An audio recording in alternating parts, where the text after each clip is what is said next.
देखो, तीसरा सामाजिक समूह है व्यवसायी वर्ग। व्यवसायिक वर्ग की क्या स्थिति थी? व्यवसायी वर्ग यानी कि जो व्यापारिक वर्ग था, जो व्यापारी जो थे, उनका क्या कहना था इस सविनय अवज्ञा के बारे में? तो उन्होंने सविनय अवज्ञा आंदोलन के बारे में अपना क्या रुख अपनाया बेटा? पहले विश्व युद्ध के दौरान भारतीय व्यापारियों और उद्योगपतियों ने भारी मुनाफा कमाया था। ठीक है, जैसे मैंने आपको बताया था कि प्रथम विश्व युद्ध के दौरान जो है बहुत सारा ऐसे होने लगा था कि बहुत सारे नए नए प्रकार के जो है उद्योग धंधे विकसित होने लगे थे, और बहुत सारे उद्योग धंधों में जो है ज्यादातर उद्योग धंधों में क्या बनाया जाता था? ज्यादातर उद्योग धंधों में युद्ध से संबंधित सामग्री का निर्माण किया जाता था और उसे फिर एक्सपोर्ट किया जाता था, जिसकी वजह से बहुत ज्यादा जो है उद्योगपतियों को बहुत ज्यादा लाभ हुआ था। समझ गए? और अब वे क्या हो चुके थे? अब वे ताकतवर बन चुके थे।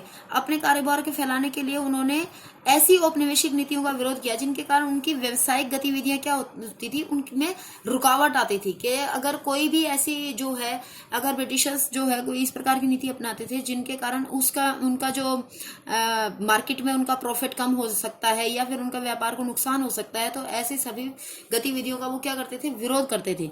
वो स्पेशली क्या कहते थे कि विदेशी वस्तुएं जो भारत के अंदर आती हैं उनसे क्या होनी चाहिए, वो भारत के अंदर नहीं आनी चाहिए, यानी कि आयात कम से कम किया जाना चाहिए सामान का, जिससे कि जो है उनके द्वारा उत्पादित वस्तुएं क्या रहे, मार्केट के अंदर सुरक्षित रहे और उनका ठीक तरीके से व्यापार चलता रहे। ठीक है, इसके अलावा उन्होंने कहा कि रुपया स्टर्लिंग जो विदेशी विनिमय अनुपात में बदलाव चाहते थे, वो चाहते थे कि आयात में जो है कमी आए और जो है पैसे और रुपया और स्टर्लिंग के बीच में जो है सही अनुपात में जो है व्यापार किया जाना चाहिए। व्यवसायिक हितों को संगठित करने के लिए बेसिकली उन्होंने जो है ये कहा कि सभी जो व्यापारी वर्ग है उन सब के हितों को क्या होना चाहिए, उनके सबके हितों को लिए जो है काम किया जाना चाहिए, उन सब का हित जो है समान रूप से संरक्षित होने चाहिए। इसके लिए उन्होंने जो है फेडरेशंस बनाई, यानी कि संगठन बनाए कुछ खास। एक तो 1920 में बनाया बेटा भारतीय औद्योगिक एवं व्यावसायिक कांग्रेस। ठीक है, यानी कि Indian industrial and commercial Congress, और दूसरा 1927 में बनाया भारतीय वाणिज्य एवं उद्योग परिसंघ, federation of Indian chamber of commerce and industry, जिसका आज भी जो है ये आज भी जो है कार्यरत है, फिक्की जिसको हम कहते हैं, उसका गठन किया गया। ठीक है, 1927 में। फिक्की का गठन कब किया गया? 1927 में। What is the full form of FICCI? FICCI का पूरा नाम क्या है? Federation of Indian chamber of commerce and industry, ये है फिक्की का फुल नेम। ठीक है, ये कैसा संगठन है? ये वाणिज्य एवं उद्योग परिसंघ है। वाणिज्य एवं उद्योग के लिए जो है ये कानून बनाता है। ये इस तरीके का है जो भारतीय वाणिज्य एवं उद्योग परिसंघ। इसका आप हिंदी में जो है ये इंग्लिश में नीचे वाला और हिंदी में ऊपर वाला, भारतीय वाणिज्य एवं उद्योग परिसंघ, और इंग्लिश में क्या बोलेंगे? Federation of Indian chamber of commerce and industry. ठीक है, का गठन किया गया था। इसमें जो है मुख्य भूमिका कौन थी, कौन से ऐसे मुख्य व्यापारी थे इसके अंदर? आपने आजकल भी उनका नाम सुनते हो आप, जीडी बिड़ला ये वही हैं, जीडी बिड़ला। ठीक है, और पुरुषोत्तम दास ठाकुर दास, ये था उनका नाम। जैसे जाने माने उद्योगपति जो हैं, इसके अर्थव्यवस्था के जो है वो मुख्य रूप से इसको सारे को कंट्रोल करने का काम वही देख रहे थे। ठीक है, और पहले उन्होंने क्या किया था? सिविल नाफरमानी आंदोलन का समर्थन भी उन्होंने किया था। सिविल नाफरमानी मतलब जो हमारे ये सविनय अवज्ञा आंदोलन है वो भी यही है। ठीक है, उन्होंने आंदोलन को आर्थिक सहायता भी दी थी।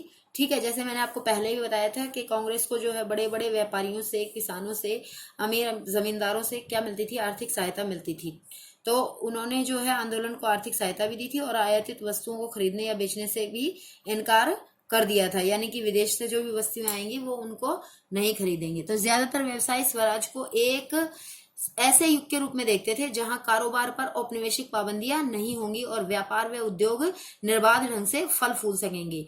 ठीक है, तो यहाँ पर जो है बेटा व्यवसायिक वर्ग का जो है रुख बताया गया कि व्यवसायिक वर्ग जो है इस स्वराज की लड़ाई को किस तरीके से देख रहे थे। तो व्यवसायी जो संघ था, व्यापारी संघ जो था, वो क्या समझता था कि वो ये समझता था कि अगर ये स्वराज की लड़ाई अगर कामयाब हो जाती है तो यहाँ पर क्या हो जाएगा, जो भी हमारे औपनिवेशिक जो कारोबारी जो बीच में जो है कार्यरत हैं, इस व्यापार में घुसे हुए हैं, उन सबको क्या किया जा सकेगा? उन सबको जो है एक तरीके से उद्योग धंधों से बाहर निकाला जा सकेगा और सारा जो औपनिवेशिक शक्तियां हैं उनसे हमको भी क्या मिल जाएगा? छुटकारा मिल जाएगा और हमारा व्यापार निर्बाध रूप से, यानी कि बिना किसी रुकावट के आराम से चल सकेगा। ठीक है, गोलमेज की विफलता के बाद तो व्यवसायिक संगठनों का उत्साह एकदम क्या पड़ गया था, कमजोर पड़ गया था और उन्हें उग्र गतिविधियों का भी भय था। वे लंबी अशांति की आशंका और कांग्रेस के युवा सदस्यों में समाजवाद के बढ़ते प्रभाव से भी डरे हुए थे। तो ये समाजवादी को जो है वो प्रोत्साहित नहीं करते थे, ये पूंजीवादी जो है अर्थव्यवस्था उसको प्रोत्साहित करते थे, जितना भी व्यापारी वर्ग था। ठीक है, उसके बाद बेटा ये तो हो गया व्यापारी वर्ग। उसके बाद श्रमिक वर्ग क्या सोचता है, तो औद्योगिक श्रमिक वर्ग ने क्या सोचा है कि सविनय अवज्ञा आंदोलन में एक तो सारे जो है पूरे देश के श्रमिकों ने इसमें पार्टिसिपेट नहीं किया। सबसे बड़ी बात तो ये थी कि इस आंदोलन में जो है नागपुर के अलावा और कहीं पर भी बड़ी संख्या में हिस्सा नहीं लिया श्रमिकों ने। सिर्फ नागपुर में सबसे ज्यादा जो है लोगों ने इसमें हिस्सा लिया था। जैसे जैसे उद्योगपति कांग्रेस के नजदीक आ रहे थे, मजदूर कांग्रेस से छिटकने लगे थे। फिर भी कुछ मजदूरों ने सविनय अवज्ञा आंदोलन में हिस्सा लिया। उन्होंने विदेशी वस्तुओं के बहिष्कार जैसी कुछ गांधीवादी विचारों को कम वेतन व खराब कार्य स्थितियों के खिलाफ अपनी लड़ाई से जोड़ दिया था।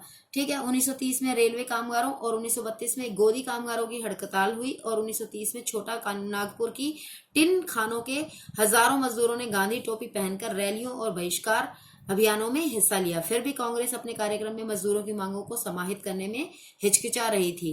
ठीक है, कांग्रेस को क्या लगता था, कांग्रेस बेसिकली क्या करती थी, कांग्रेस को लगता था कि इससे क्या होगा, अगर वो मजदूरों का ज्यादा साथ देंगे तो कहीं ना कहीं उद्योगपति क्या हो जाएंगे, उनसे दूर हो जाएंगे और उनको आर्थिक, उनके आंदोलन को आर्थिक सहायता मिलनी बंद हो जाएगी। इस तरीके से जो है जो साम्राज्यवादी जो हमारे थे, जो ब्रिटिशर्स थे, वो सारा इन सारी जो चीजों को वो आप देख रहे थे, ऑब्जर्व कर रहे थे कि किस प्रकार से आंदोलन आगे बढ़ रहा है। ठीक है, उसके बाद सिविल नाफरमानी आंदोलन में औरतों ने बड़े पैमाने पर हिस्सा लिया था। महिलाओं की भूमिका इसमें क्या रही, यहाँ पर इस जो है इस पैराग्राफ में महिलाओं की भूमिका पर जोर लगाया गया बेटा कि नमक सत्याग्रह के दौरान हजारों औरतें उनकी बात सुनने के लिए घर से बाहर आ जाती थी। उन्होंने जुलूसों में हिस्सा लिया, नमक बनाया, विदेशी कपड़ों और शराब की दुकानों की पिकेटिंग की। बहुत सारी महिलाओं भी जेल गई। तो पिकेटिंग मैंने आपको पहले भी बताया था, पिकेटिंग क्या होता है बेटा जब किसी भी वर्किंग प्लेस पर, दुकान पर, दफ्तर के आगे कहीं पर भी इस तरीके से जो है घेराबंदी कर ली जाए और किसी को उस दुकान के दफ्तर के अंदर ना घुसने दिया जाए जिसके अंदर काम चल रहा हो, तो उसको हम पिकेटिंग कहते हैं। यानी कि किसी भी वर्किंग प्लेस का इस तरीके से घेराव कर लेना कि उसके अंदर कोई भी अंदर ना घुस सके और उसमें काम न चल सके। तो महिलाओं ने जो है इस तरीके से शराब की दुकानों की पिकेटिंग की ताकि लोग जो है वो जो शराब के ठेकेदार जो थे वो शराब की दुकानें न खोल सके और शराब की बिक्री को बंद किया जा सके, हतोत्साहित किया जा सके। बहुत सारी महिलाएं जेल भी गई और शहरी इलाकों में ज्यादातर ऊंची जातियों की महिलाएं सक्रिय थी, जबकि ग्रामीण इलाकों में संपन्न किसान परिवारों की महिलाएं आंदोलन में हिस्सा ले रही थी। ठीक है, गांधी जी के आह्वान के बाद औरतों को राष्ट्र की सेवा करना अपना पवित्र दायित्व दिखाई देने लगा था, लेकिन सार्वजनिक भूमिका में इस इजाफे का मतलब यह नहीं था कि औरतों की स्थिति में कोई भारी बदलाव आने लगा था, बल्कि गांधी जी का मानना खुद क्या था बेटा कि देखो, गांधी जी का मानना था कि घर चलाना, चूल्हा चौका संभालना, अच्छी माँ और अच्छी पत्नी की भूमिकाओं का निर्वाह करना ही असली महिलाओं का कर्तव्य होता है।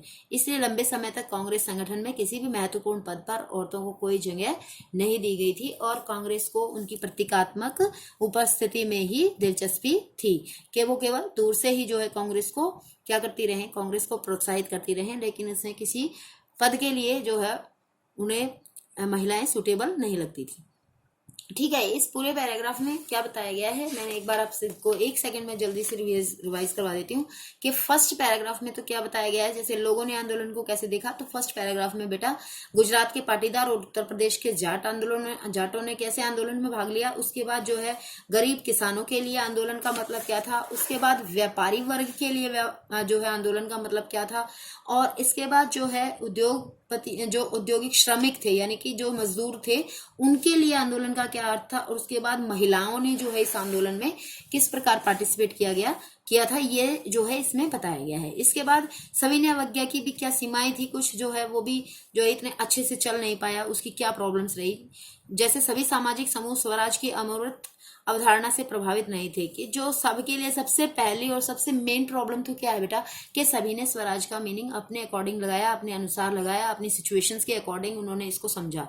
किसी ने भी जो है उसको राष्ट्र से जोड़ करके नहीं बल्कि अपनी समस्याओं से जोड़ करके उसको देखा। ठीक है, इसमें जो है एक और खास बात होती है इसी दौरान, देखो ऐसा ही एक समूह राष्ट्र के अछूतों का भी था। ठीक है, तो 1930 के बाद खुद को दलित या उत्पीड़ित कहने लगे थे। कांग्रेस ने लंबे समय तक दलितों पर ध्यान नहीं दिया था, क्योंकि कांग्रेस रूढ़िवादी स्वर्ण हिंदू सनातन पंथियों से डरी हुई थी। लेकिन महात्मा गांधी ने ऐलान किया कि अस्पृश्यता यानी कि छुआछूत को खत्म किए बिना 100 साल तक भी हम स्वराज की स्थापना नहीं कर सकते हैं।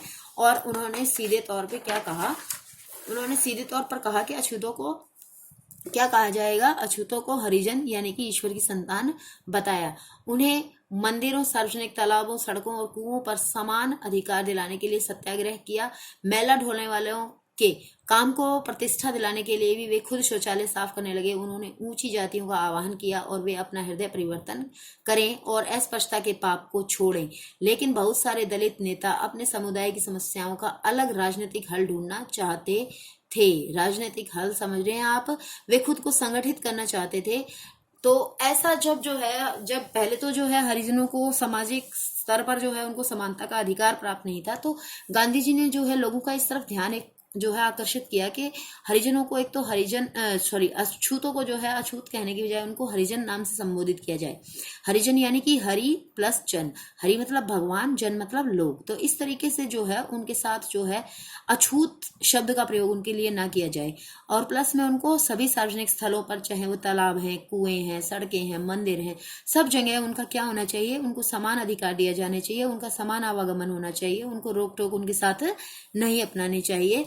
और एक जो है उस समय एक बहुत ही बुरी प्रथा होती थी बेटा, कि जो है मैला ढोने की प्रथा, हम जिसको कहते हैं, कि वो काम किसी के लिए भी प्रतिष्ठित नहीं होता था।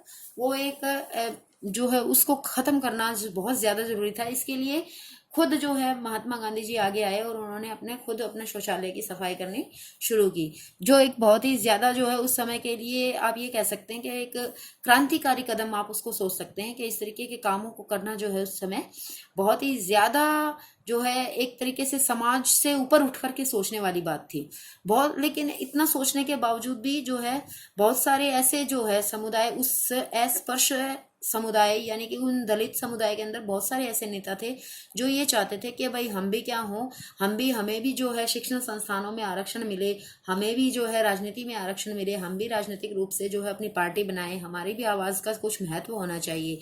केवल जो है ऐसे बातों से नहीं, बल्कि हमें को भी क्या होना चाहिए, हमारे को भी जो है एक जो है काम करने का मौका मिलना चाहिए, इस तरीके का जो हम राजनीति से जुड़ सके। तो उन्होंने शिक्षण संस्थानों में आरक्षण के लिए आवाज उठाई और उन्होंने निर्वाचन क्षेत्रों की भी बात कही कि भाई उनको अलग से स्थान है, जो विधायी परिषद है उसके लिए केवल दलितों को ही चुनकर भेजा जा सके। उन्होंने ये कहा कि हमारे लिए क्या होने चाहिए, हमारे लिए जो है अलग से सीटें निर्धारित की जानी चाहिए, जिसमें जो है उन सीट्स पर केवल जो है शेड्यूल कास्ट ही उनका ही चयन होना चाहिए। इस तरीके की बात उन्होंने उठाई, क्योंकि बेटा उनका मानना क्या था, कि उनका मानना था कि सामाजिक अपंगता जो है केवल राजनीतिक सशक्तिकरण से ही दूर हो सकती है।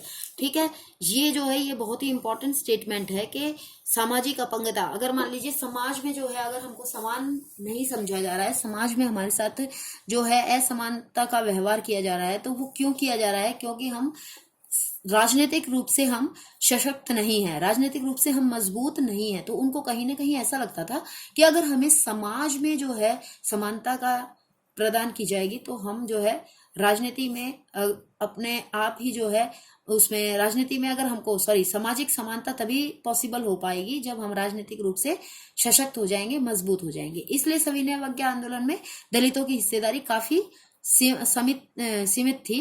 ठीक है, महाराष्ट्र और नागपुर क्षेत्र में यह बात खास तौर से दिखाई देती थी, जहां उनके संगठन काफी मजबूत थे। तो उसके बाद देखो अंबेडकर जी के बारे में आता है थोड़ा सा, बहुत ही अच्छा। डॉक्टर अंबेडकर ने जो है, इसको आप अंडरलाइन कर लीजिए अपने बुक के अंदर, डॉक्टर अंबेडकर ने 1930 में दलितों को दमित वर्ग एसोसिएशन यानी कि डिप्रेस्ड क्लासेस एसोसिएशन में संगठित किया और दलितों के लिए अलग निर्वाचन क्षेत्रों के सवाल पर दूसरे गोलमेज सम्मेलन में महात्मा गांधी जी के साथ उनका काफी विवाद हुआ कि वो क्या चाहते थे, वो दलितों को अधिकार दिलाना चाहते थे। अंबेडकर जी क्या मान रहे थे, अंबेडकर जी ये मान रहे थे कि भाई क्या होना चाहिए कि विधायी निर्वाचन में जो है अलग से सीटें आरक्षित होनी चाहिए, ठीक है। जबकि गांधी जी ये कहते कि ये इस प्रकार से अलग से सीटों का निर्धारण नहीं होना चाहिए, एक संयुक्त जो है चुनाव ही होना चाहिए। जब ब्रिटिश सरकार ने अंबेडकर की मांग मान ली तो गांधी जी आमरण अनशन पर बैठ गए थे। उनका मानना था कि दलितों के लिए अलग निर्वाचन क्षेत्रों की व्यवस्था से समाज में उनके एकीकरण की प्रक्रिया धीमी पड़ जाएगी। आखिरकार अंबेडकर ने गांधी जी की राय मान ली और सितंबर 1932 में पूना पैक्ट पर हस्ताक्षर कर दिए। इससे दमित वर्गों, जिन्हें बाद में अनुसूचित जाति के नाम से भी जाना गया, को प्रांतीय एवं केंद्रीय विधायी परिषदों में आरक्षित सीटें मिल गई। तो ये पूना पैक्ट जो है आपका 1 नंबर का एग्जाम में आ जाता है कि पूना पैक्ट कब हुआ था। तो सितंबर 1932 में पूना पैक्ट हुआ था। पूना पैक्ट के महत्वपूर्ण, पूना पैक्ट को जो है एक्सप्लेन कीजिए। तो पूना पैक्ट के अंतर्गत क्या किया गया था, पूना पैक्ट के अंतर्गत जो है दमित वर्गों को प्रांतीय एवं केंद्रीय विधायी परिषदों में आरक्षित सीटें मिल गई थी। हालांकि उनके लिए मतदान सामान्य निर्वाचन क्षेत्रों में ही होता था। फिर भी दलित आंदोलन कांग्रेस के नेतृत्व में चल रहे राष्ट्रीय आंदोलन को शंका की दृष्टि से ही देखता रहा, ठीक है। इस तरीके से बेशक जो है एक तरीके से दमित वर्ग एसोसिएशन का गठन कर दिया गया था 1930 में, लेकिन फिर भी ये जो है अभी भी क्या होता था कि शेड्यूल कास्ट जो होते थे, अनुसूचित जाति के लोग जो होते थे, वो फिर भी क्या करते रहते थे, अलग से सीटें आरक्षित होने के बावजूद भी उनको कहीं ना कहीं खतरा रहता था कि जो ये राष्ट्रीय कांग्रेस है ये किसी न किसी प्रकार का कुछ जो है गड़बड़ कर सकती है। भारत के कुछ हिस्से जो है मुस्लिम राजनीतिक संगठनों ने भी, ये यहाँ पर मुस्लिमों का आ गया है, ऊपर जो है बताया गया था हरिजनों के विषय में, अब जो है मुस्लिम के बारे में है कि भारत के कुछ मुस्लिम राजनीतिक संगठनों में भी सविनय अवज्ञा के प्रति कोई खास उत्साह नहीं दिखाया था। क्यों नहीं दिखाया उन्होंने उत्साह खास?